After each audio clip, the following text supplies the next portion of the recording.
I get those goosebumps every time you come around, yeah. You ease my mind, you make everything feel fine. Worry about those comments, I'm way too numb, yeah.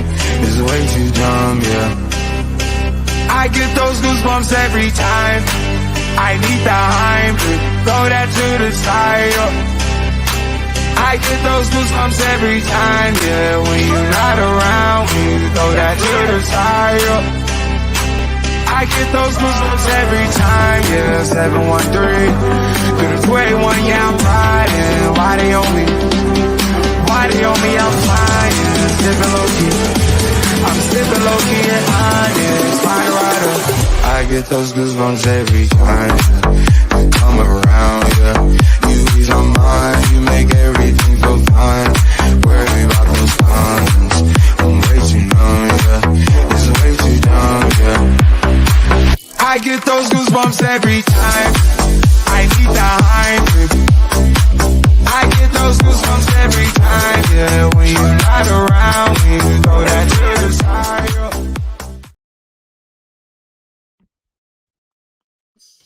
Good evening, everyone. I don't know whether you can hear me, so I'm just preempting the fact that I've got a delay, so I've started talking since I'm leading the show tonight, so I don't know if there has been a delay there or not, but anyway.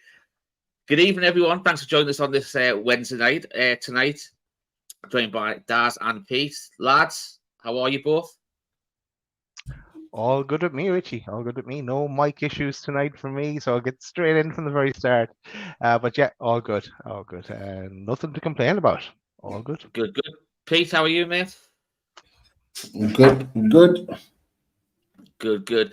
Right, so, as we know, Newcastle are really invested in trying to improve not just the first team, but also the academy. So we thought it would be a little bit of a good idea to get our friend António Mango back on the show. Obviously, he's renowned for his scouting of under-3 talent, not just in the UK, we're talking Europe and worldwide.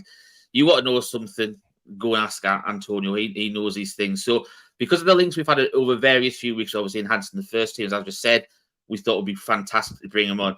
And as the market heats up, there's a few players that are going to overlap that we discussed last night, a few we'll bring to the table, and a few that António has brought to the table as well. So first and foremost, Daz, I'll get you to bring António on, because if I do it, you're probably going to be waiting for a 10-second delay, and it could go on all night. Okay, no hassle, Richie. We'll muddle through some way. Here's António. Welcome, Hello, António. Jen. Welcome back. All right. All Can good. you hear Good me evening, okay? mate. How are you? You all right? Yeah, I'm not bad. How are you? We're all right. Technical difficulties aside, obviously, I know you had some as well just before we start, but it looks like we've got all sorted out, so it's all good. But obviously, we've only got you for an hour roughly, because obviously I know you've got a big interview tomorrow, so we'll get straight on to the conversation. Now, what we're going to do is we've brought up a couple of topics of a couple of players and areas there we want to look at. Now, we're going to start with something we just discussed in depth last night on our show last night. So if you want to go back and watch it, if you missed it, feel free to go and catch up at your leisure. And the reason why I'm going to start with it was because obviously within the last, 3 hours, there was more development that obviously we were aware that Newcastle were interested in Lewis Hall, but it's the Telegraph have put an article out there this afternoon, I think it was about 4:30, saying that they are open to selling Lewis Hall, roughly for a 30 million figure, which is what had been banded about. One that Pete thinks is a fantastic price for him, but we'll not get into that discussion again because obviously we weren't there last night in depth with add-ons and stuff like that. But António, for people that don't know Lewis Hall, obviously, I know we know he's people that might have watched him a little bit in the Premier League last year for Chelsea, or heard what people have been saying, or seen a few YouTube clips. Obviously, you're the under-23 scout.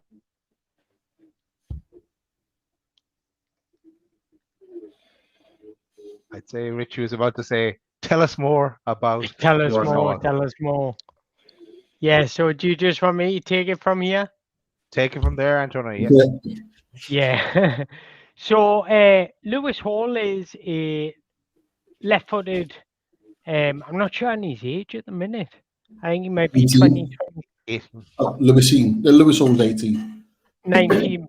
So he was born in September 2004. So yes, that's right.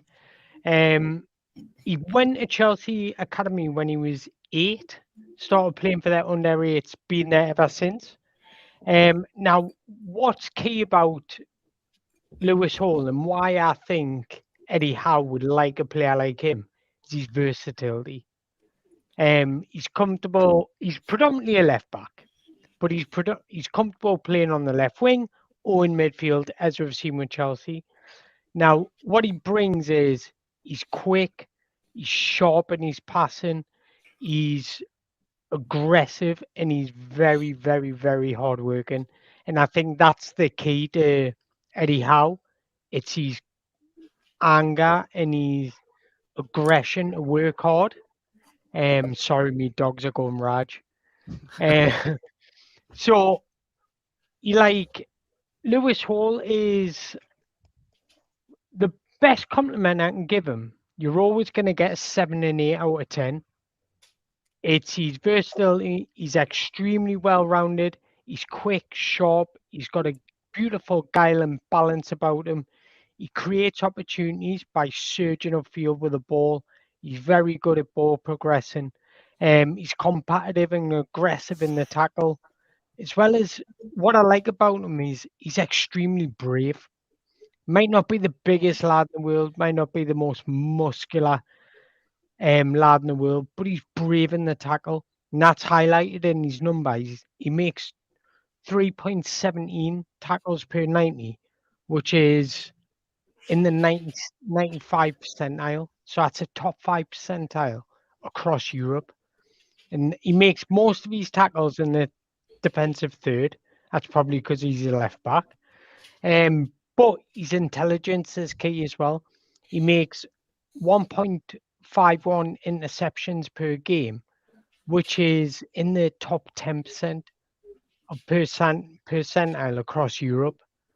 So he's incredibly well-rounded in the defensive structure, but also not many know he's going forward. He's very, very good as well.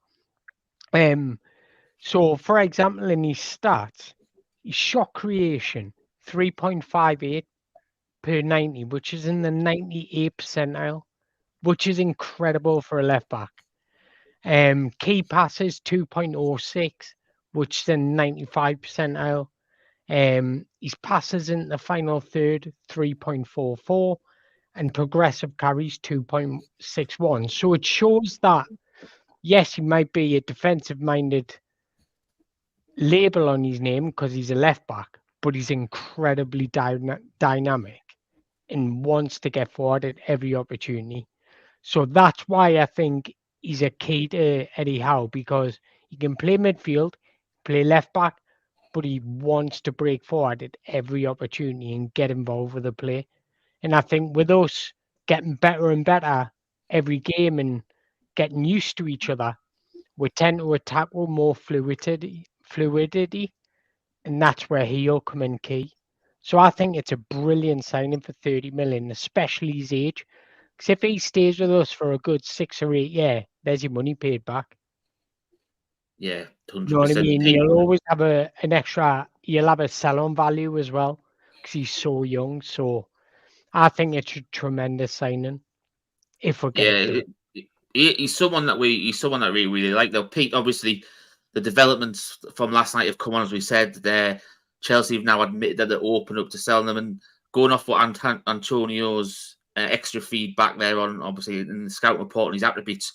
Is there anything that you picked up on what Antonio was mentioned, those attributes that you think, well, that you didn't know about or seen in him, or make you think it's a much better acquisition than what we thought we were talking about last night? Just to add to the rumours tonight, there's a few Chelsea accounts saying that we're close to agreeing a deal with a year loan with a view to buy. Nobody's confirmed that yet, but that seems to be the talk at the moment in the last sort of 10 minutes. But for me, a lot of what Antonio said is absolutely correct. Lucky enough to watch him twice against Newcastle home and away last season.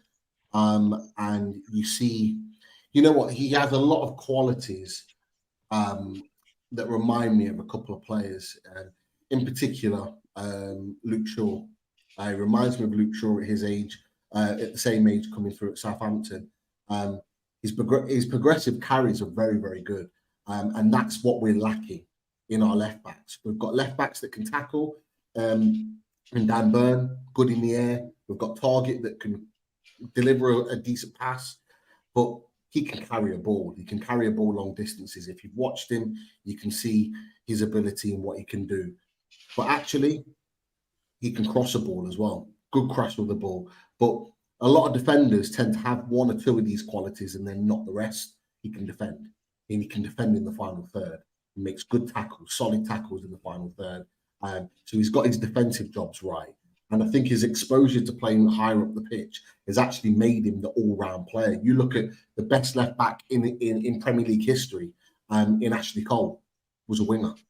And he created his game. He got pushed back by Arsenal to left back. So he knew how to attack, but he learnt the defensive side. It looks at 18 already. Lewis Hall is that complete left back. He can do everything within that role. The only thing that he's not been exposed to, which a lot of Newcastle fans are talking about, is a question mark, is regular football. Yeah. He'll get that with us. Over time, he will get that with us. Antonio said 6 to 8 years at Newcastle. I'll go beyond that. I'll go 10 to 12. He's 18 years old. That takes him to what, 32? Like, he could probably go beyond that. Because if he's playing at Newcastle and we're on that trajectory that we're on right now, why would he want to go anywhere else? And in fact, you add to the fact that his family are Newcastle fans, his brother, quite openly in interviews as a player himself, talked about being a Newcastle fan. Why would you want to go anywhere else? So there's lots of qualities there. To add to that, I'll throw it out there, and it's been a big conversation, which is why people don't want Kieran Tierney, is his ability to head the ball. Kieran Tierney's not good in the air. This guy, he can do a job. He's not Dan Burn. There's defensive headers, but he can hold his own. So, one last thing that I think puts Lewis Hall above Kieran Tierney for me is his mentality. Lewis Hall has one of the best mentalities I've seen for a young footballer. Just never say die attitude ever. No matter if they're getting beat 5-0. I watched him in the Youth Cup, and I think Chelsea were getting beat 3-0, but his attitude was tremendous. Like losing the balls, most players were stropping, and he was at it every ball. And that's what I think we need, because not we need, but I think that's what Eddie Howe looks for. And I think that's what's separating him from the rest. That's what I'll do. I'll obviously come to you with the same questions I came to Pete with. But the slight two-part yours is, I need to know how many likes you want tonight, mate. So that's the first part of it. Then obviously we'll come to you on what you want for Lewis Hall. Yeah, a few things I want to say as well, Richie, because okay, the likes first. I'll answer the likes question. I want 400 likes. I said 350 yesterday. People blew it out of the water, so I want to say 400. I'm making it easy for people though. 400. You can do that. And also, I need to press this 3 times. Received. Super chat received. Super chat received. And a shout out to Colin Nickel. Thanks, Colin, for the donation to the channel. No question again, Colin. Get that question in. If you think of one, just stick it in the chat. Do it. Thanks, Colin. Jimmy's delighted he didn't have to hear the goosebumps. Thanks, Jimmy, as well, for the donation to the channel. Fan favorite is Jimmy, and we've had him in the show in the past. I'm sure we'll have him on again in the future. And A2, and he says something that we commented on last night. We signed Hall. He's worth double the price in a year. I agree with that one. A2. And I'm gonna twist my section, Richie, because I'm gonna use some of the viewers' questions, because two people asked the question about the position really. Tribute for Prime Minister says, I've read Lewis Hall prefers midfield. Thoughts? And someone else asked about is he an out and out left back here? Yeah, it's Stu Amos. Hall is not an out and out left back, and he thoughts on that. So when I watched highlights of him, it looked like he was kind of more like a wing back, and he would really suit if we go forward into the future that we have Hall down one side and Tino Livramento on the other side, and that's the future. I just thought that would be amazing. But what's your thoughts on where his best position is, I guess, Antonio? Are you talking me? Yeah. Yeah. For me, I think right now, until he gains more experience playing senior football, his best position's left back or left wing back as such. And Eddie Howe can use him roaming in that midfield like we see John Stones doing, like we see Ben White doing sometimes, or Jurriën Timber when he first arrived at Arsenal, seemed doing in the Community Shield, where he's that adaptable. He can come into midfield and tuck in there if needs be. So I think he will play on left back, on the wing back. Might not be his most favourite position, but he'll do it. He won't whinge, he won't moan, he'll get on with the role. So I think that's where we'll see him play. Maybe I'll just throw in one more because it's come up as well. It's from Stu. Is do we think Chelsea will actually do a deal with us? Feels like we've been there before, and honestly, think Bowley is an absolute del boy. I think they will, because I think they need to sell academy players to get that 100% profit to qualify for FFP.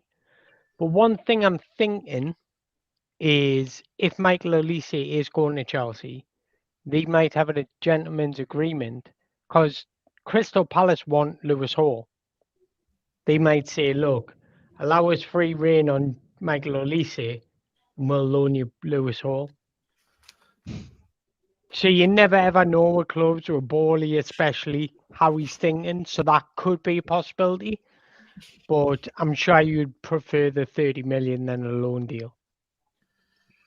I think the one thing Newcastle have got in their favour, though, is the fact that I imagine Lewis Hall would want to go to Newcastle over Palace if both of the options are there. So I think that's one fantastic thing that we've got in our locker for that one. Going on to the second left back we'll discuss tonight. Now, we discussed three left backs in Cucurella, Tierney, and Hall last night on last night's show, as I mentioned before. But I brought up a fourth name because it was linked in the press yesterday about Juan Miranda. And Newcastle were potentially thinking of triggering his release clause, which is rumoured to be at €9 million, which, if that's the case, it's a no-brainer, really. He had a fantastic under-21 Champions Euros. As I said, he scored twice from left back. He'd been playing at Betis. So hopefully, Jose Perez might have had a word in his ear to what you could expect if he was to think about coming to Newcastle. But Antonio, I'll come to you first on this. Tell us a bit more about Juan Miranda for the people who might not know anything about him. So Juan Miranda started his career at Barcelona. So he's a product of the La Masia Academy. He went on loan to Schalke before going on loan to Real Betis, and then transferring to Real Betis. He's a very, very attacking-minded left back. So I first caught wind of Miranda when Barca lifted the UEFA Youth Cup. It was either 2016-17 or 17-18, one of them. And he, from left back, he played 6 games, got 5 assists. And I thought, wow, he's incredible. And then we know what I like about Miranda is his spatial awareness and his positional play. Because we know the La Masia Academy,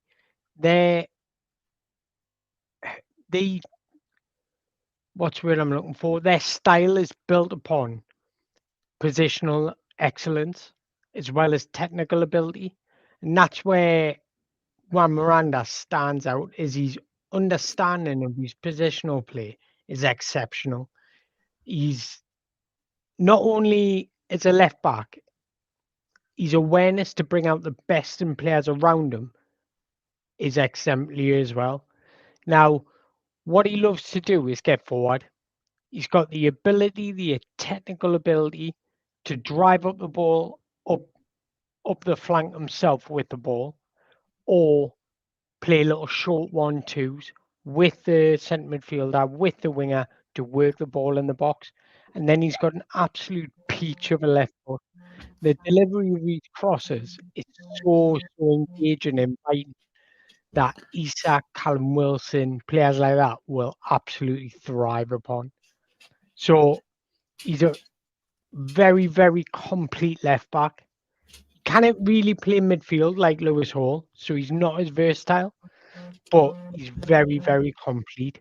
He's very good in the tackle, very good at getting forward. He gets forward as much as possible. But what I like about it the most is his football IQ is so good.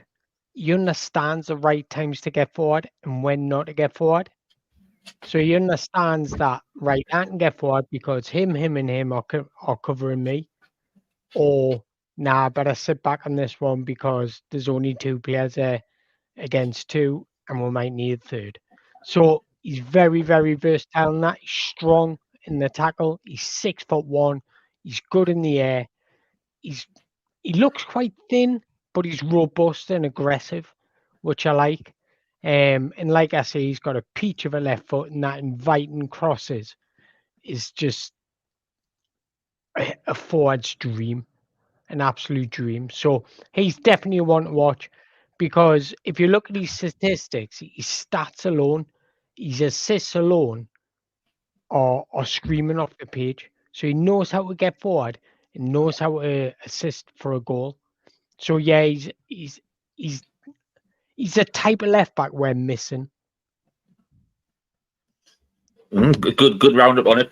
Pete, I'll come to you on this. I don't know whether you were able to see on social media today, but our good friend Edit Kev put a fantastic stats bomb comparison between Juan Miranda and Kieran Trippier. So I've got a screen grab of it to put up here for you. And obviously they've got the overlay of Trippier and Miranda there. And there's quite a good comparison there between the attributes between the two of them. And bear in mind, obviously, Juan Miranda's 9 years younger than Kieran Trippier. To me, that's quite a good basis to start his Premier League development on. As he's still at that age where you can mould him to how you want him to be as a fullback. Seeing something like that, what does that make you think of Juan Miranda? Could he make that, the transition to the Premier League and work on the opposite flank to Trippier if we decide to go down that route and activate his clause like it was rumoured yesterday? You're on mute, Pete. Sorry, I think it's. I think you kind of answered the question there. To be fair, it's like it's about can he sort of transition from Spain to England. That's the big question, really, because his ability from what Antonio said. I don't know as much about him as Antonio, but he sounds promising. He sounds like he's got what we need, a mix of a attacking outlay, but he's good in the air as well. 6'1", I think you might have said. It's a good height. It's a height that Eddie Howe's looking for. He's looking for taller, bigger, physical players to really dominate. And what Eddie Howe's building kind of reminds me of what Jose Mourinho was building in 2003 to 2005 with Chelsea, made them big and physical. What I would say is that, the big question mark is can he transition to England? Because Spain and England, in terms of physicality, in terms of pace, in terms of work rate, is very different. It is very different. It's the same as Italy, and we said they had the same questions about Tonali, and Tonali's proven that he can. So there's no reason why he can't, but that would be my biggest question mark. But like I said, I've not really seen enough of him. So if it was to happen, I'd be intrigued to see, that transition there. But yeah, longevity, the ability is clearly there because it's very, very similar to Trippier in terms of what his outlay is. So it sounds promising. Daz, I'll come to you on the next one, and I'll obviously going back on Lewis Hall, and obviously we rumoured that Chelsea looking for 30 million. That's the figure that's been touted about. We know how FFP strings are pretty tight, and as we've been told a few times, Newcastle have got to get creative. Do you think because of that it could swing the favour that we might go after Miranda for that Ruben 9 million release clause if that was the case? I'm sure he'd be considered as a fallback option, but while yesterday, during the day yesterday, the indications were pointing towards Tierney. That's what Sky Sports were saying as well. But we were all in our show. We went straight for Hall because we could see he was a better player. And then the stories came out as you put up at the start about Chelsea maybe looking to offload him. So for 30 million. So Miranda would be lower down the list. I'm sure he's a backup option, but will we go for a backup? Maybe we won't go if we can't get our first option or a second option, then maybe we wait. So he's probably on the list, but whether we want to pull the trigger on that one, I'm not so sure. It is a good price at 9 million. Is you're going to pick up a good player for that kind of money. But I'd rather get who we really want first and who Eddie Howe will want. So from the feedback, I can see Daz and Pete would probably be leaning towards Lewis Hall. Antonio, the twist on this one for you is because obviously you've scouted both of them there. You know what the prices, the guidelines are. What would your recommendation be of those two, knowing what you know? I knew you were going to ask this, you know. We've got to do it.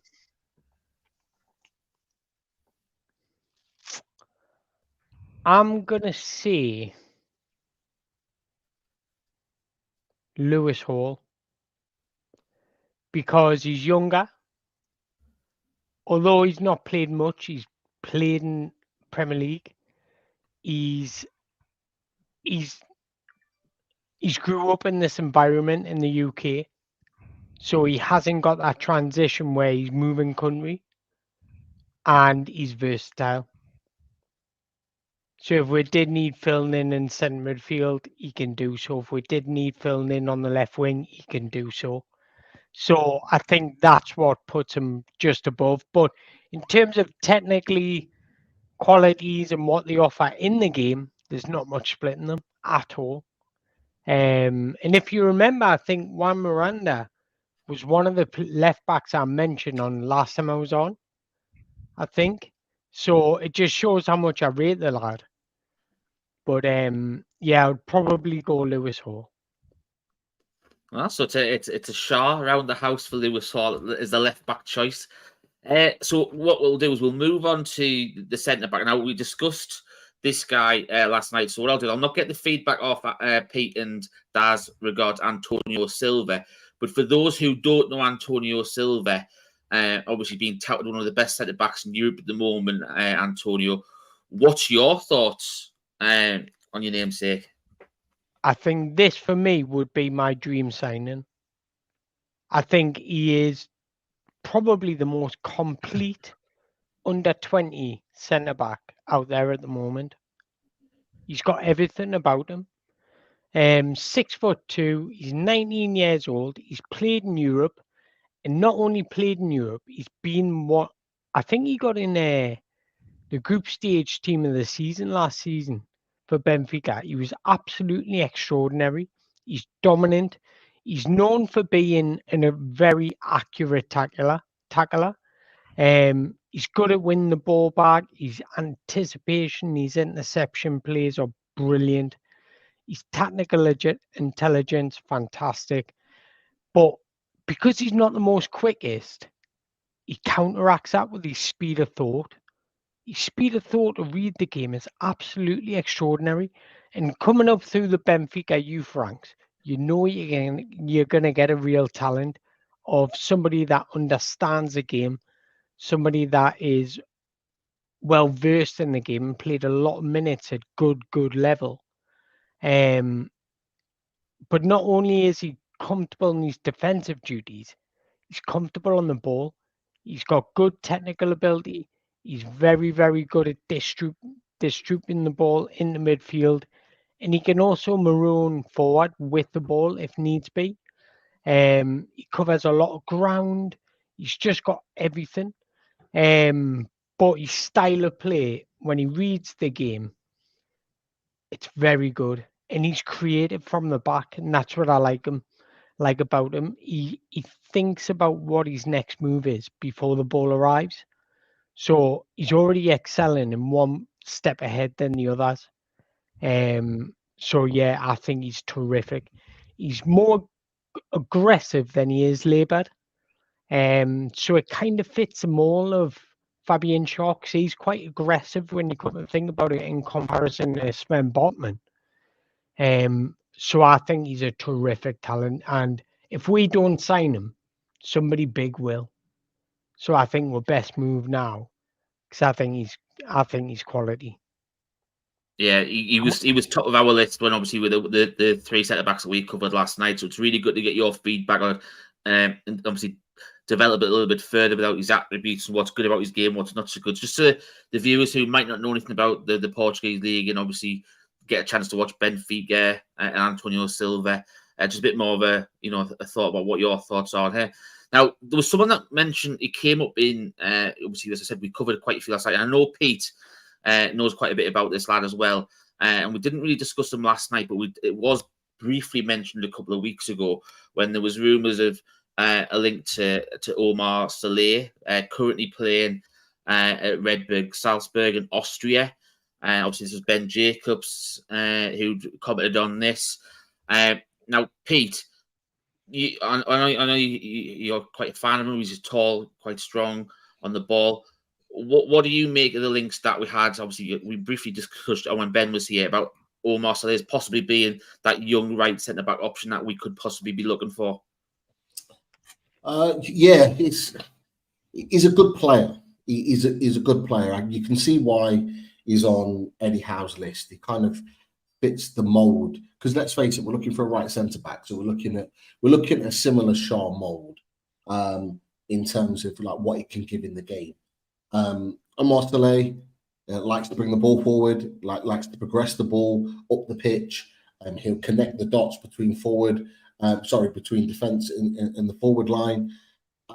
He likes a long range pass. The one thing I'll say, which he might have Newcastle fans' hearts in mouths, is that he is a risk taker.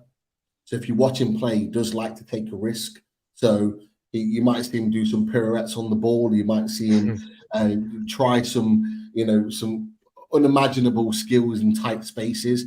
And at times, sometimes it can be a risk, and sometimes it doesn't come off.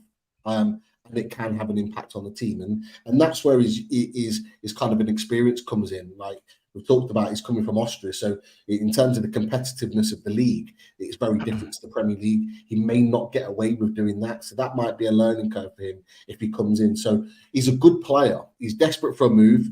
I think some of it is agent driven. It's to try and get him a move out of Austria into a bigger and better league. I like him. But I'll be honest, there are others that I would prefer above him, in my opinion.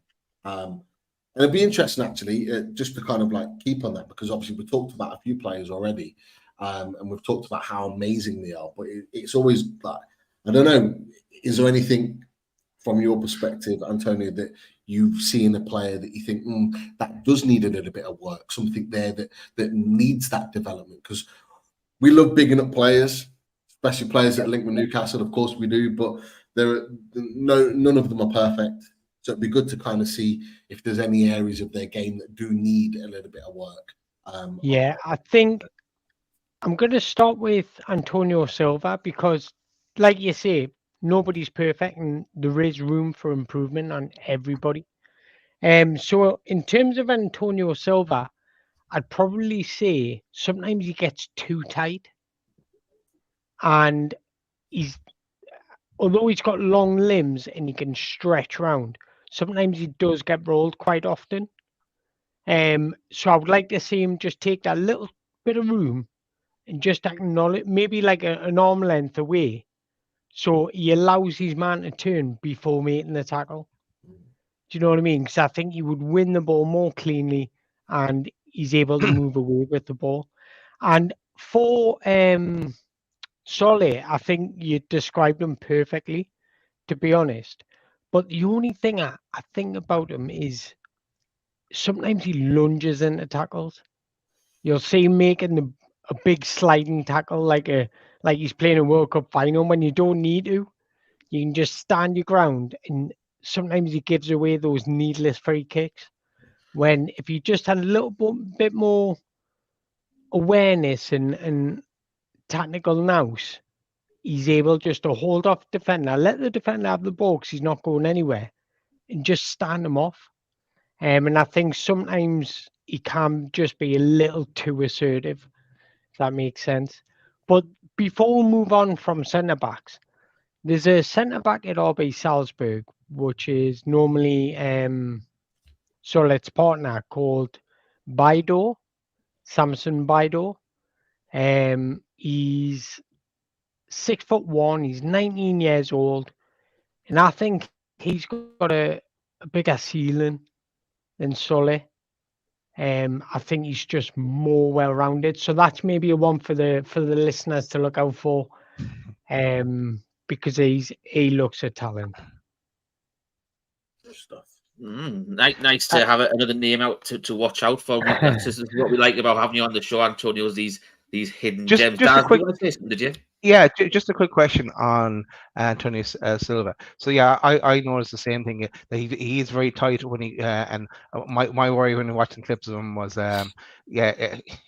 mistime a tackle there, and it's a definite penalty. He's very strong in his tackle, and that's great to watch. But what kind of price do you think he'd go for? Is he are we going to be out of? Is he going to be out of our range? Let's say. To be honest, if you had asked us this about 3 years ago, I would have said no. But looking at the fees that Benfica have been selling their players for, I would say I would normally say he's about. Well, normally you'd get someone like him for about 50, 60 million. But it looks like, Enzo Fernandez only played there, and went for 105 million. Do you know what I mean? So it's hard to gauge nowadays, but I would say based on that, I would say he's going to cost at least 70 million, 80 million. Do you know, it's crazy. I know. And usually I don't think he's like I say a couple of years ago, I would have said 40, 50 million. But the way things are going, you just... You don't know. It's crazy. It makes it look. António Silva reminds me a lot of Rafael Varane in the way. They are very, very similar in their style. Quite the same build as well, isn't he? Yeah, same build. Like to attack in set pieces and various things. Now you think of Varane when he went from France to Real Madrid. I can't remember the top of my head his fee. But he went at a very similar age, a very young age. I think he was like 18, 19 at the time. Like, it would be exactly the same price. Yeah. For him if he was that age now. Like, and I've seen. Sorry, Pete. What age? He was about 19, wasn't he? He was about 19.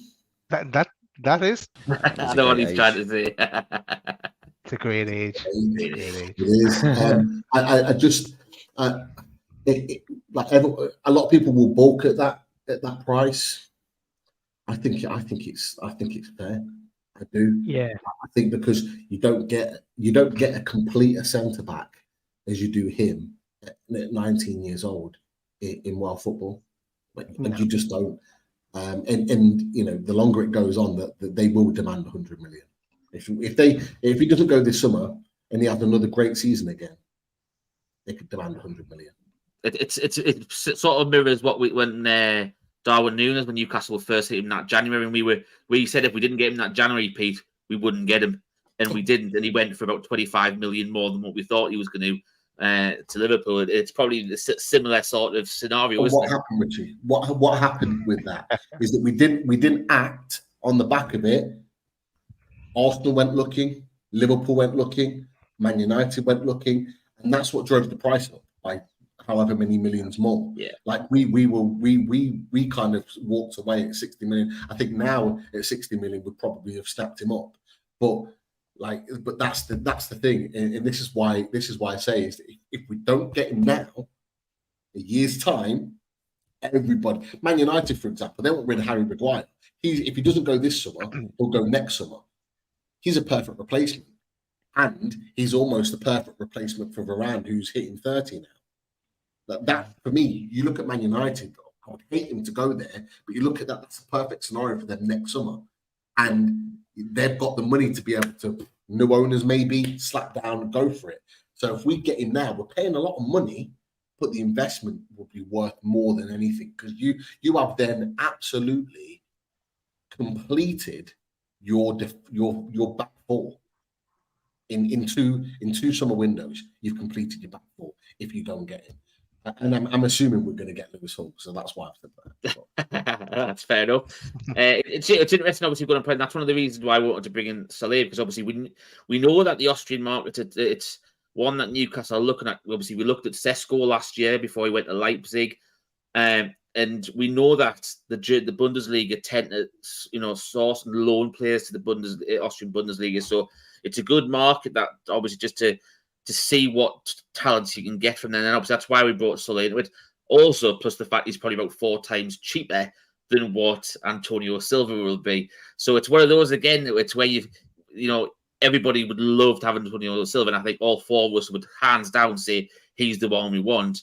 But as we know, this FFP being creative, sometimes you have to take on a project and obviously work with them and develop them. Obviously, the downside to Sully is he's 4 years older than Antonio Silva, so you're not quite going to get as much beneficial out of the side in the long term as much as you would if you were bringing Antonio Silva in. Someone like Lewis Hall, as Pete mentioned before, it could be a centre-back for 10 to 12 years if he were to get someone in like that. So it's all worth it on that. Now, obviously, I'm aware of the time, so I'm going to bring these 2 players together for you, Antonio, okay? And I know this is the section that Daz has been waiting for all night. And the chat has been asking for ages. To be fair, I haven't been keeping an eye on the chat tonight because I know there's a lot coming through, and obviously I'm having a look at all the pictures we've got there. Yesterday, a flight came over from Ireland, and a certain Cathal Heffernan signed for Newcastle. Played at AC Milan last year. He obviously went over there because, according to a few things that come out in the press, he would have liked to have come over to England and Scotland perhaps earlier. However, the Brexit's made it really difficult for that transition from Ireland to England. So they've tended to have to go away, overseas to Europe to get development before they can potentially come back. And obviously at the signing, another one that his agent, Stephen Ireland, ex-Newcastle player, didn't obviously go down very well with the Newcastle fan base at the time. But obviously that hasn't hindered him and guided him towards, what Newcastle are as an entity now going forward. We're not the same one as obviously we were under the previous regime when he was here playing stuff like that. So on Cathal Heffernan, obviously he's come from AC Milan, Antonio. Give us a brief heads up on that. And also, you can lead us into the reason why we'll cover him now, but obviously we're not going to go in depth with him, is because obviously he's only linked at the moment, but there's big links with him, and that's Kevin Zeffy. Now, obviously, this picture was taken on behalf of the FA Ireland, because Kevin Zeffy, if people don't know, he was played at Inter Milan last year as well. So as it says on the thing, best of enemies, best of friends, because obviously they've got a fantastic relationship for obviously playing at the national team, say, age group and stuff like that as well. But obviously there's a lot of talk about Kevin Zeffy and what he could be as a player. So, Antonio, tell us about first of all, obviously, Cathal Heffernan, go a bit more in depth with him, because obviously he is a confirmed Newcastle player. And then you go into what you think about Kevin Zeffy and what he would bring to Newcastle if he was to join the project.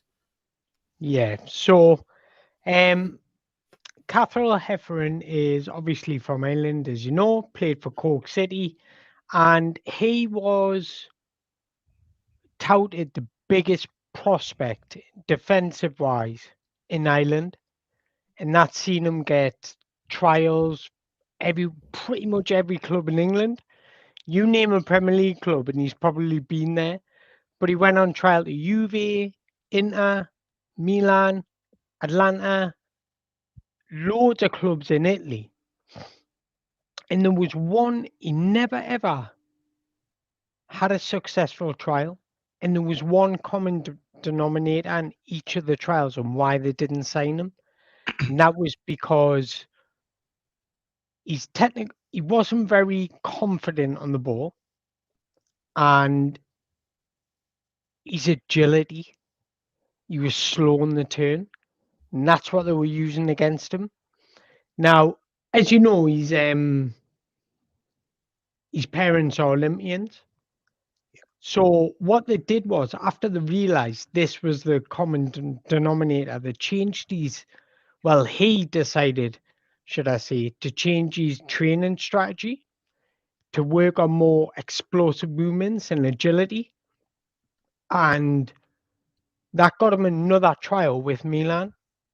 And this one was successful. And I think that shows, that's testament to his mentality and his character to succeed.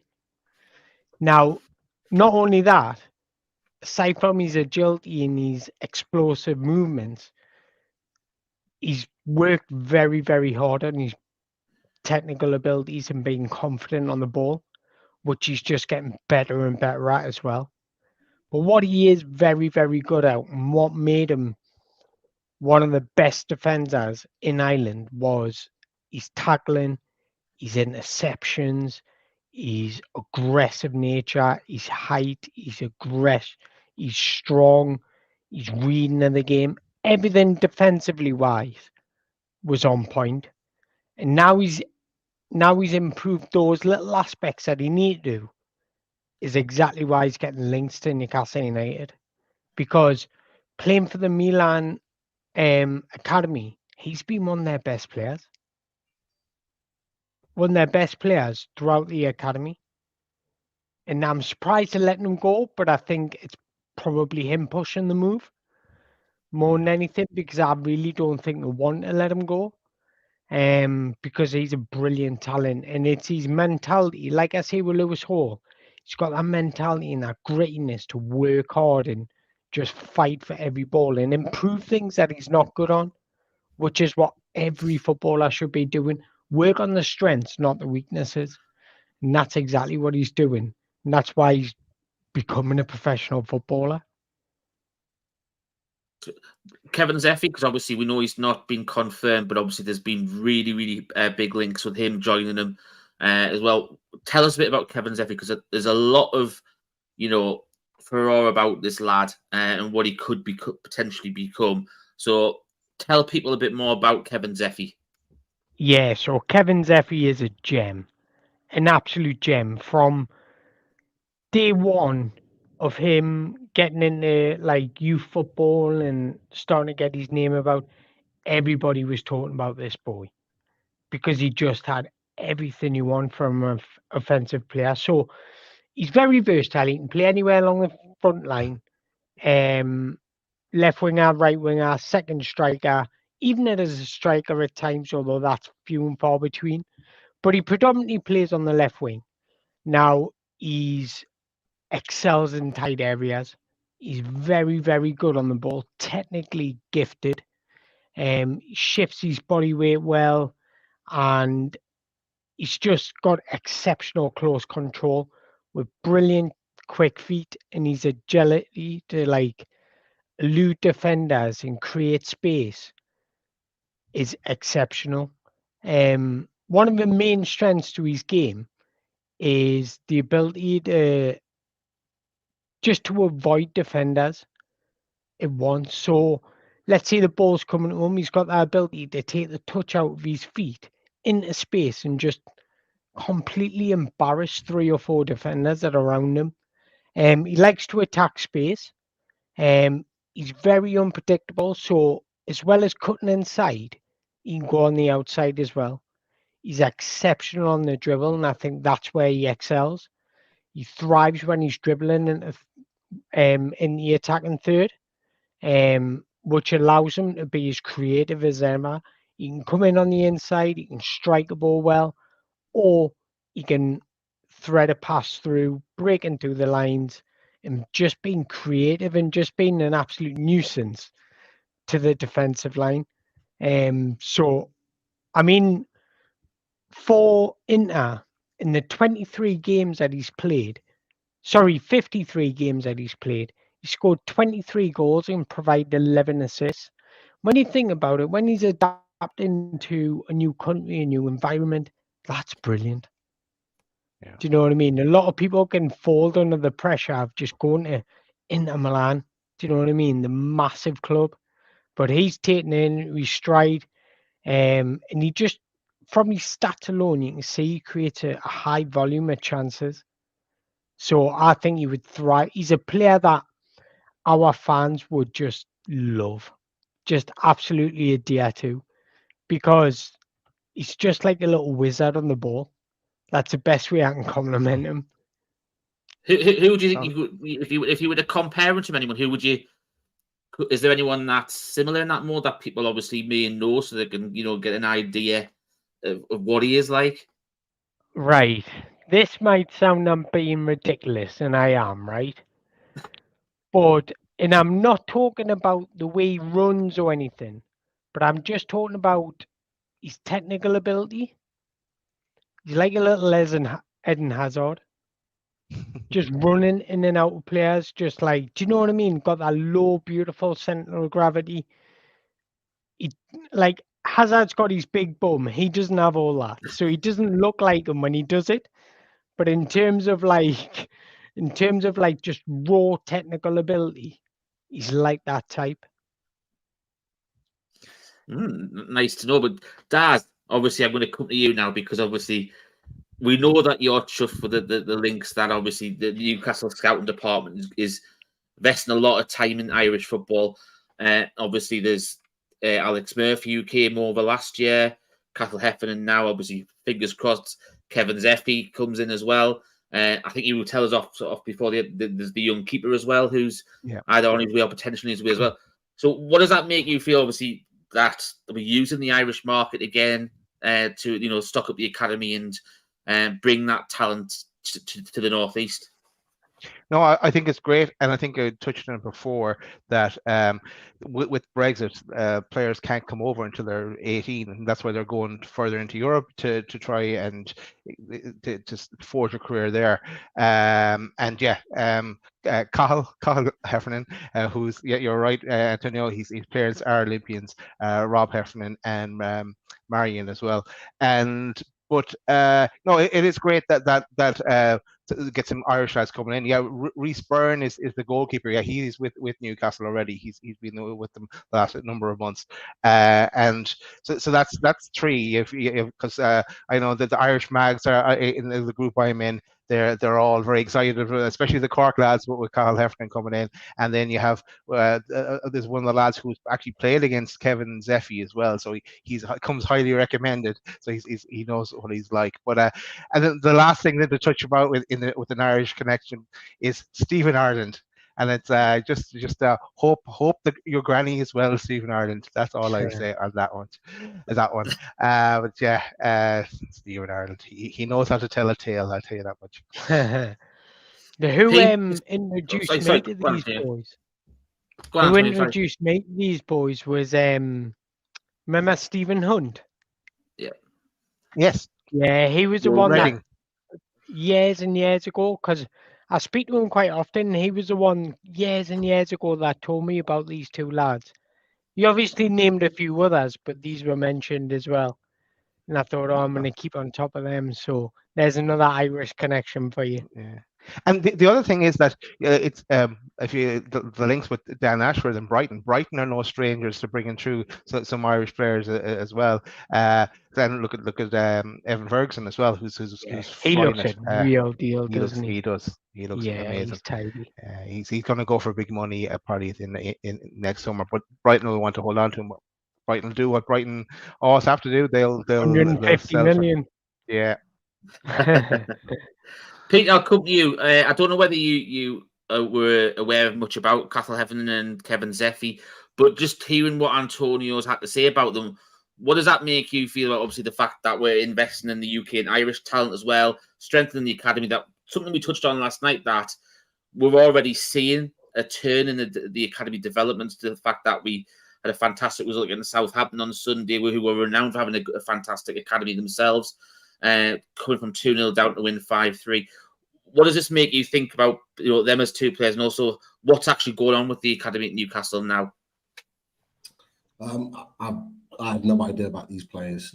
Just knew that they were going to be potentially signing for Newcastle, and that they were Irish. That was the only two things that I knew.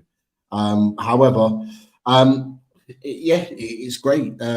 What you want is kind of players that have been a part of the development and the culture in this country. The great thing about these players is that they've had an experience of a different culture of football as well, so they should come very well rounded in comparison to players their age currently in this country. What I will say is that the development of the academy isn't a surprise. It's why we brought in the individuals that we did to really kind of take it forward and not just build the first team, but build beyond that. Which seems that's what's happening. Dan Ashworth talked about it quite openly, but he also talked about it openly at Brighton. And you go back to Ferguson coming through at Brighton and being a player that's now being touted at Man United and various other big clubs as one for the future. Like it's clearly a market that he's already been looking at some point, and that they've already scouted. And what he's done is brought that over to Newcastle and continued that on. I had a conversation with a Brighton fan on the 12th man yesterday, I think it was. I lost track of time, and it was really, really interesting to see him talk about so many players that they brought through, and Ferguson being one of them. But a lot of those players came from Dan Ashworth and his tenure at Brighton. And I wouldn't be surprised to see that start to dwindle off in the next year to 18 months, and ours to really start to take off. Because I think they've underestimated how important Dan Ashworth was to them. And maybe it's because we took him away from them and they're a little bit sore about it still. I don't know. But I genuinely see this being the start of a real big development in our academy. And you know what? Why not in a few years' time that we don't have to, we talked about it last night about, are we going to spend 100 million or more? Yeah. Why not have to not spend that sort of money, or spend it when we really need to, and bring these players in and continue to develop them and churn them into not only players that can be in the first team, but can actually like lead the way at Newcastle? That would be an amazing thing, because how everybody feels when a young player comes through the academy. They feel like one of our own, whether they're Geordie or not, and to have so many of them come through would be absolutely amazing. Yeah, certainly would. It's gone in the days when you've had the Chris Waddles, the Paul Gascoignes, even the Steve Watsons, the Robbie Elliott's and Lee Clarks that came through in that era, the entertainers, and obviously in the 80s as well. And even if you go back to the Andy Carrolls, Stephen Taylors, and Paul Dummett's recently, there hasn't been that many. Obviously, we did that obviously under Kevin Keegan. Unfortunately, we dismantled the academy, and that probably set us back God knows how many years, because obviously you have to start again from scratch. Richie, sorry, go on, Daz. Yeah, one very quick thing is something I spotted on Twitter today, and I see Craig Lee has it as well. Now, I think there's a young lad from Northern Ireland as well coming over on trial. He's meant to be the next best thing. I can't remember his name, but keep an eye out for that as well. See what happens there. And of course, there's a link up with the club in Northern Ireland as well. So yeah, it's Lawn, isn't it? It's Lawn that they've got that partnership with over in Northern Ireland. Yeah, could be. Yeah.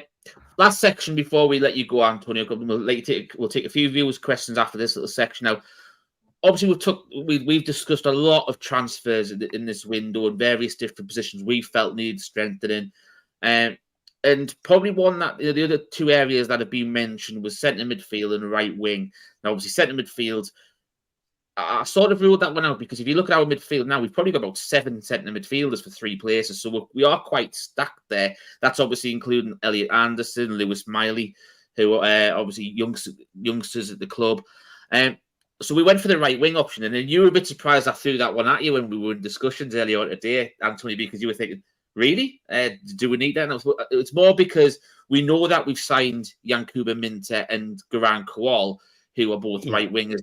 And they're on loan for, obviously, Yankuba Minteh's on at Feyenoord, and I believe Garan Kowal's just got off to Volendam in Holland as well. So it's obviously they're players who are for the future, and we've done something similar to what Chelsea, so we've sent them over to Holland. However, just a few rough diamonds that could come in and possibly, push the first team now. So you came up with 3 different names. So what you do is you talk them through it, and then obviously let everyone know what your thoughts on them, and if there was one of those two, we went for one of those 3, which one would it be? Yeah, so first one up is Ernest Nuama, who plays his football in Denmark for Nordsjælland. Now, when I say you come across a player that just takes your breath away, he really does. Now, if any of you watched the French league and watched Jeremy Doku, who Man City are currently linked with, he's that type of player. I mean, he is one of the most quickest, explosive players I've put my eyes on. He's predominantly plays on the right wing. He's primarily left-footed, but he can use his right. He's got tremendous power, great physicality, and he's very, very explosive. His agility is terrific. He's got good balance. He's very sharp. But what's best thing about him? His vision, his passing, and his ability to play make and score goals just puts him above the rest.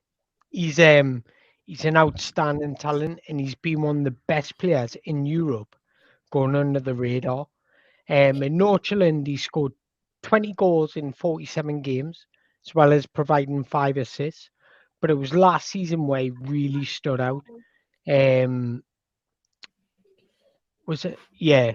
So last season, his numbers were off the scale. In terms of Europe, he was second for take-ons, second for successful take-ons, first in his own half, third in the opposition's half. Take-ons with a shot afterwards, he was second. Take-ons with creating a chance afterwards, he was first. Take-ons with a goal, he was first. Take-ons with a foul, he was first. Take-ons with a cross, he was first. In XG from a take-on, he was second. That's just unbelievable for a talent that's not even 20 years old. He came through the Right to Dream Academy in Ghana, like Mohamed Kudus did, like Salomon Kamadine Sulemana, did. Oh, yeah. So he's had that nurturing from the Right to Dream Academy to Nordsjælland. Now he's ready to make that first step. And I think if we sign this boy, I think it does take, although I love Almiron, it does take his place. I think he's extraordinary. And how would you rate him against the likes of Minter that we signed? That's on Feyenoord now. I would say they're very similar, but Nuama's got more power. He's not necessarily sharper, but just more power that'll be forceful in the Premier League, and he's more decisive in the final third. And I think that's what puts him above, only because he's had more experience. Minter's very young and very raw, so he hasn't had that experience in senior football yet, whereas Nuama's played at Nordsjælland for 2 years now, and he's been probably the first name on the team sheet. So, do you know what I mean? He's played a lot of football. He's played in Europe, so he's had that experience, whereas Minter hasn't. You've also brought up Vitor Rian from Vasco da Gama as well. What are your thoughts on him? Yeah, so Vitor he's just an absolute dream to watch. He's versatile, can play along the front line if needed. He's got power, great ball control. He understands how to use his body well when protecting the ball from defenders. He's excellent on the dribble, and I mean excellent. particularly when he's in the attacking third. And he's got electric pace and quickness, just like Ernest Nuama. He's dangerous on the counter attack, and he can dribble. And he makes good combination with teammates. So his speed of thought is to create space by passing the ball. He's confident enough to draw the defender in, a quick pop off to a 1-2 with a player, get him behind in the space he's just created. He's very, very good at that. So he's an absolute talent coming out of South America. There's already been links to him with Premier League clubs, and you can see why. Although he's only played a handful of games, well, just over, but he's brilliant on the ball. He has excellent pace, footwork, coordination, and he just excels in the final third. All these players I'm talking about are very similar, which I think why they would sit. So although I sound like I'm repeating myself, they are very similar. But the one thing that separates Victor from Nuama is quite small, although he's quite stotty and small. Victor's tall and stotty. He's got good body mass. He's tall. He's physical. He's got good broad shoulders. So I think that's why he will be able to compete in the Premier League, because he's not as thin and as thimble as some South American players. And the last name that you brought to the table as a potential one to watch. Obviously, we know that Newcastle are scouting in Denmark, in Brazil, and Portugal. Is João Rigo at Barcelona? So what can you tell us about him? Yeah, so João Rigo he's in Benfica at the moment. He is. I don't even think he's made a senior appearance, if I'm right. But he's an inverted winger, can play anywhere along the front line. He's versatile, and what's very good. Who I can compare João Rigo to is João Felix. He's got that explosivity. He's got the same characteristics as João Felix, where his anticipation's very good. He's very good on the ball. He can nip in and out. He's nimble. He's very good at just buying past 3 or 4 players, then popping the ball off to create an opportunity. He's that type of player. Uses space well. He likes to drift inside and find little pockets of space to get on the ball on the half turn, and then he's away. He's opening up. He's got great agility, and his technical awareness is brilliant. And that's testament, once again, the Benfica Academy, because I put them in a similar mold as Barcelona's, where they want to create positional excellence, and that's what he alludes to. He's very, very good at picking up, finding little pockets of space, or getting in behind at the right times. And I think he's definitely a one to watch for the future. Great. It's nice to give you that, to give us that feedback on ones to watch for in an area that we possibly do need strength at this moment in time. So it was nice to give that little feedback and 3 names to watch out for going forward. António, obviously, I know we've gone over the hour and want to let you go. Are you okay to take a couple of questions from the viewers before you go? Yeah, of course. One thing I do want to mention, I've seen a comment pop up before, but I want to give a shout out to Roxy, because he mentioned Foxy. Was it Foxy or Roxy? Foxy, I'm not sure. Foxy, yeah. He always knows. It was a while ago. I'm sorry, but he mentioned about Sebastian Bolassi from Devonsport. He must have done his work, because remember you asked last time for a group of players to put out and for people to go and look out for, and he was one of my centre backs, and I'm pleased he's actually went and done his homework. So I thank him for that, because it shows that what I'm saying he's really taken on board. So I just wanted to give him a shout out, and he's absolutely right. 5 million is a bargain buy, and I said that in the last episode, and I would take him up. I think Newcastle should sign him regardless if we get Antonio Silva or not, we should sign this boy as well because Shaw's not getting any younger, and we need that cover. And I think he's got that grittiness of a Uruguayan centre back that you need, just like that roughness, toughness that can cope well in the Premier League. So I just wanted to give him that shout out. I think we'll have to get Foxy and yourself and Tony on the show. I think that'd be a good conversation. Yeah, definitely. Loaded love in that. Yeah. Okay, well, let's get a few questions. I'll go with this one first from A2. A2 asks, Antonio, how would you rate Heffernan compared to Alex Murphy? This is Cork versus Galway here now. I'd love to see them both playing someday in the Newcastle backline. But how would you compare them? I would say they both got good high ceilings.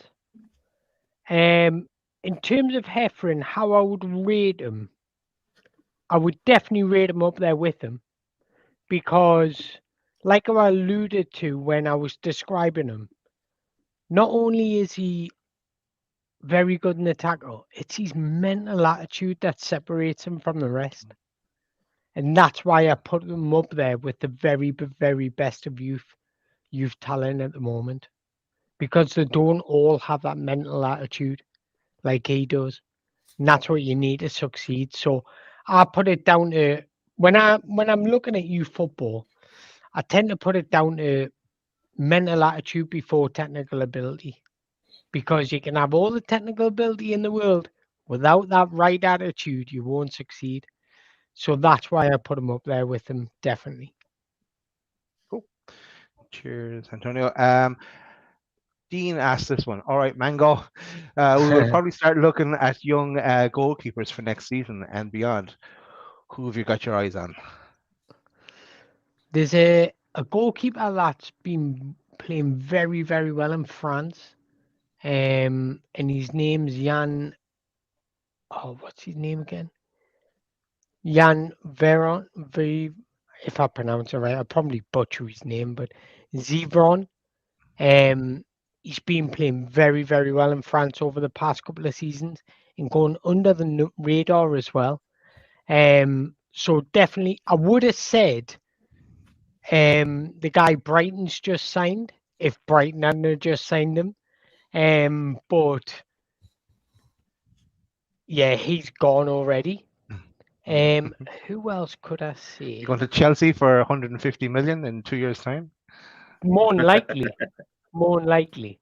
I'm trying to think off the top of my head of any like youth academy.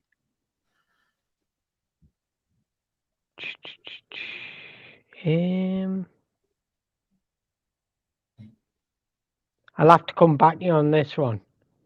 I'm trying to think of somebody that nobody's heard, obviously. Give us 5 minutes to have a think about this one. Sure, no problem. Yeah, let's go with this one next. Yeah, there's kind of two that kind of focus around Brighton. Sorry, this is the one about glad to see all the Irish lads coming through into under 19s. Thoughts on many more coming through before the end of the window. Still lots, in my opinion, looking forward to seeing Murphy and Miley. And also GK asks about the kind of timeline for them to probably break through. He's saying that they'll probably be a year or two away, or their future squad players. I suppose the timeline really, and do you think any more will come in before the end of this window? What, in terms of like youth or just in general senior players?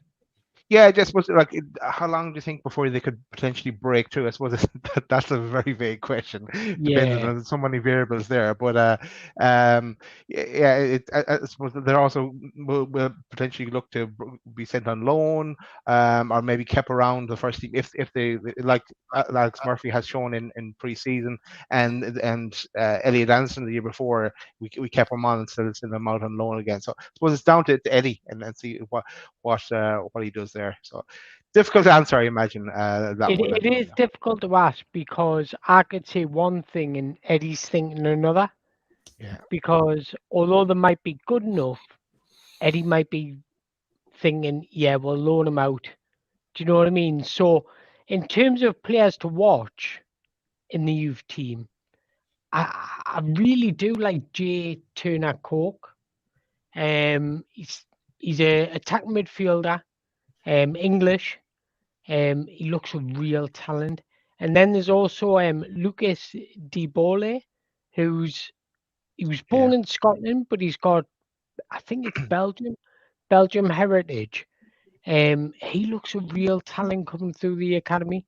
Now, we've got a lot of talent in our academy, but we've never ever really touched upon it. And there's a left winger as well called Amadou Diallo. Although he's 20 now, if he doesn't make the step now, I think, is he good enough? I think he's got a lot to learn, of course, but without the opportunity, we'll never know. Do you know what I mean? So sometimes you need to give them that opportunity, but the first two I mentioned, I think, really do have potential to break through. Cool. Last question from me, Antonio. Comes from Chris here. Question for Antonio, and maybe what you're up to tomorrow. I don't know. Are you meeting with Dan Ashford tomorrow? Why haven't you got a job at Newcastle yet? It pains me every time you tweet about Chelsea players or link other players. I like us to get that are going to other teams. Ashford needs to sign you, bro.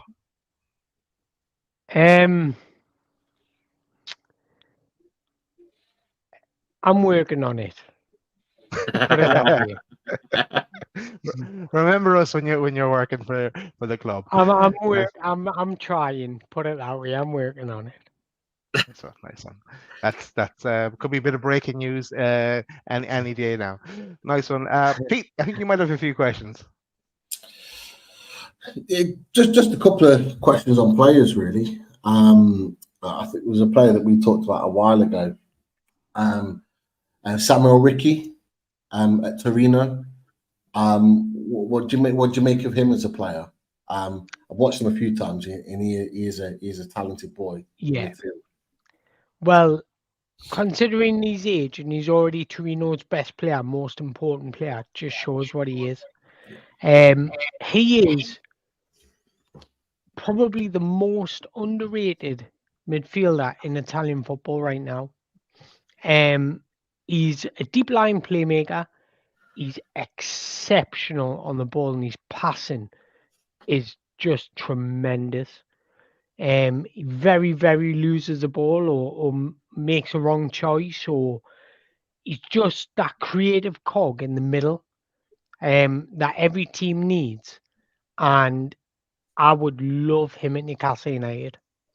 To have him sitting and then allowing Bruno, Tonali or Joe Linton or whoever's playing just to get forward, it would complement them tremendously.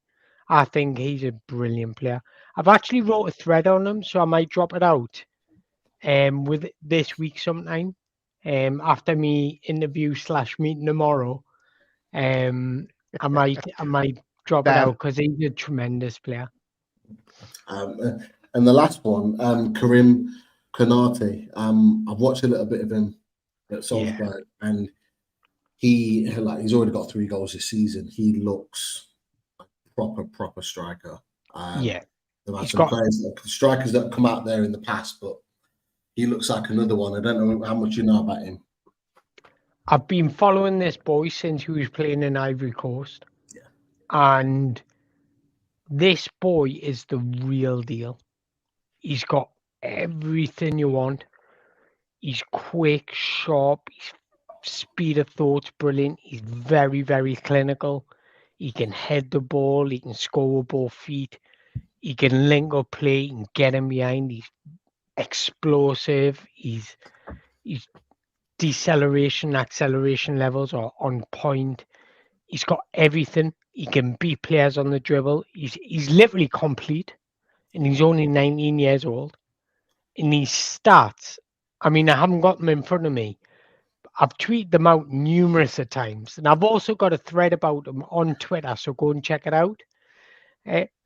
But I mentioned in my thread, he's just got everything, and I've constantly tweeted Newcastle United to sign this boy, because yes, we can sign him, just loan him back to Salzburg, just get him in, because if we don't, somebody else will, and if not, it's going to be damaging to us in the future because he's going to score against us. The Do you know what I he's mean? So I'd I was rather gonna- have him on my team because he's extraordinary.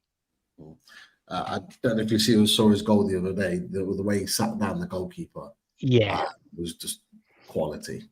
Even his header, the way he attacked it from a corner, the aggression he showed to get in front of the defender. And he's not the biggest guy, but the aggression he had to get in front of that defender and just make that ball his own was brilliant.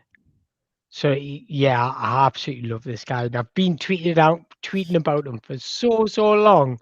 I'm so happy he's finally getting recognition. Good. But I want to go back on your goalkeeper comment. Yeah, because sure. I've thought of a few in the back of my mind. So there is a goal. I know we're alluding to Inter Milan again, but there is a goalkeeper in the Inter Milan academy, called Gabriel Brazzo, who's very good. He's brilliant distribution. He's a brilliant shot stopper. I watched him in the it's called the Premier League in Is it the Primavera, isn't it? yeah, in Italian football, youth football. Yeah. And he had a 75% shot stop, and he went on loan to Albacete in 2019-20 season, and he kept in his first season in senior football, he kept 15 clean sheets. So he's definitely a one to watch in the future.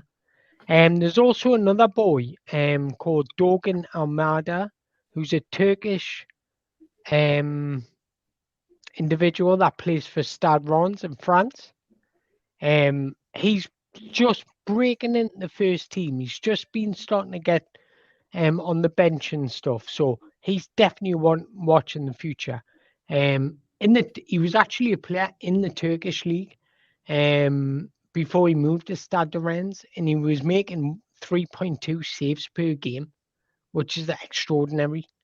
And that's all the stats I can remember off the top of my head for any goalkeeper. But there's two to definitely watch out for.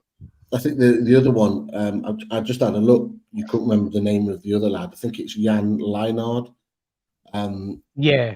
The young goalkeeper from Monaco. I've not seen him personally, but it's just when you said it, I just thought I'd have a look. So yeah, he's a good keeper. Very good.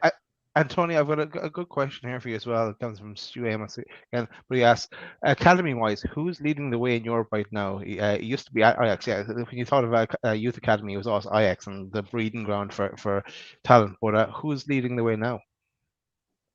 I would say I'm going to give you two, because I want to give you one that maybe not inside top 5 leagues and one that is. Yeah. So in terms of not, I'm going to say Northland, FC Northland, or Copenhagen, because they brought through some really good talent. Yoni Bragi, who I was going to mention as a right midfielder, but I didn't, because I had to narrow it down to 3. Thanks for It was on the list. I can't contest it was on the list. Yeah, but he's a real star. In terms of top 5 leagues, I would have said Barcelona still, but they've just sold Victor Barrera and Ilumach. They've just sold those two, and I think they are going to be breakout stars in the next 2 years for Club Brugge, and I think it's Osasuna he went to.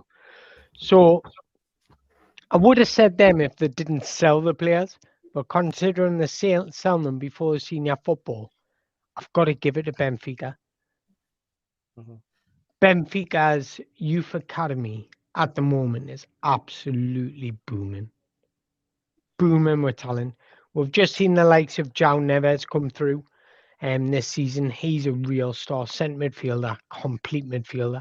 Reminds us of he looks like, well, he doesn't look like, but the way he dresses is like Roy Keane. He tucks his t-shirt into his shorts and he's dead smart like that. And he's like, he looks like a geek on the football pitch, but he's not. So he's a real star. But Benfica have got some extraordinary talent. João Felix, younger brothers coming through, and Hugo Felix. They've got well, we've just seen the likes of Thomas Araujo breaking through as a centre back. Watch out for him. He's going to be the next António Silva. And then you've got the likes of, they've just got so much talent. João Veloso is another player that's breaking through the Benfica Youth Academy that will become a star. So João Rigo, you just mentioned before as well. Who's that? João Rigo, you mentioned just before as well. Rigo, yeah. Yeah. So they've got loads of talent coming through. Cool. Oh, thanks, Antonio. Thanks for answering our questions as well. No Daz, problem. do you want to see us out then with the sponsors? I would look. You're gonna have to give me one of these sheets to read out all the details about all the fantastic products you've got, so I can do it occasionally. Hey, I proved in holidays that it's all up here, Richie. H2O Bathroom Design Co., the Northeast's largest supplier of Velcro and Bosch bathroomware. Team Valley Gateshead, over 20 years established, ran by the family. Get down to the showroom on 11th Avenue, Team Valley Estate, Gateshead. And here are the beautiful showers and bathrooms that are you'll see in the showroom. They'll probably have it mixed up and changed by now as well. Also, a shout out to theradiatorshed.com. But Pete and Antonio in jail there. But yeah, you'll know by now the fabulous radiators that are on available via Russ there in the Radiator Shed. And if you need to get them installed as well, use the install works, and they will all linked up. The Radiator Shed and H2O Bathroom Design Co. all linked up. But yeah, give Russ a shout in the Radiator Shed, give Martin a shout in H2O Bathroom Design Co. Mention us as well, and you'll probably get something off your package there. So that's it for the sponsors, Richie. Can I say two things? Sure. Yeah, of course you can. Go for it. Two centre midfielders to look out for. One playing in France, just moved to Nets. He's called what's his name? Lamine Camara. And then one in Ecuador. He's playing for LDU Quinto, and his name's Oscar Zambrano. He's going to be the Moses Caicedo 2.0. Watch out for him. Get on Football Manager, buy him now. Yes. What's the Daz? You're going to claim it as your own, aren't you? Yes, when I get the new version, I will. I'm still working off FIFA 20, and Dan Ashworth is still operating off that one as well, as I've proved. Yeah, he is, definitely. First of all, Antonio, I'd love to say thank you very much for joining me and the lads tonight. It's always a pleasure having you on the show and just opening our eyes to the potential world talent that's out there that Newcastle are now in the ballpark to be trying to bring to the club going forward. And there's a few little gems there we weren't expecting tonight as well off plan. So I must appreciate, especially with your interview tomorrow. All the lads and all the loaded ultras as well. We wish you all well tomorrow. You can quickly tell us in the green room. You can quickly tell us in the green room after if it's anything that you're able to tell us. If it's something it's nice at the end, but much appreciate that. It's not Sunderland, is it? Yeah, that's why you can't tell us, is it?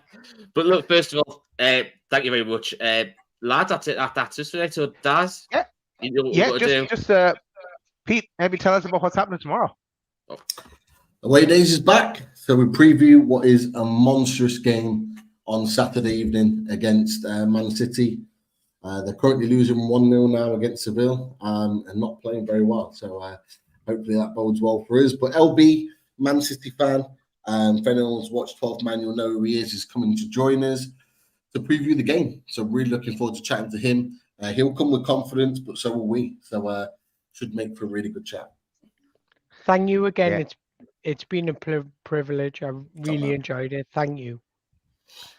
Thank you, Antonio. I suppose there's only No one thing left to say. How'd you like that? Good night, everyone. Nice. How you